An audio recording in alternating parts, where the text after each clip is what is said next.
the weirdest thing your roommate ever tried to charge you for? When I moved into college housing, my roommate Ryan was obsessed with saving money. At first, it seemed normal. Then one day, he sent me a Venmo request for 43 cents. The note said, dish soap usage. I thought it was a joke. It wasn't. A week later, he charged me 12 cents for electricity, then 8 cents for ice cubes, then 15 cents for shared freezer space. At this point, I wasn't even annoyed. I was curious.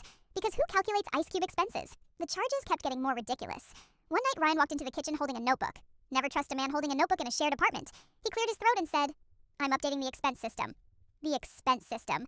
Like he was running a corporation. I asked what changed. He pointed at the couch. Apparently, I sat on one side more often, which meant I was causing uneven wear. On a used couch. That was the moment I decided to stop arguing and start documenting. For 2 weeks, I tracked everything. Every time he borrowed my charger. Every time he used my ketchup. Every time he stood in front of my open fridge deciding what snack he didn't want. Then, one Friday, he handed me a bill. Total amount due, $11.47. I nodded and handed him my own envelope. He looked confused. Until he opened it. Inside was a 6-page invoice. My favorite charge was refrigerator viewing fee, $3. Ryan stared at it.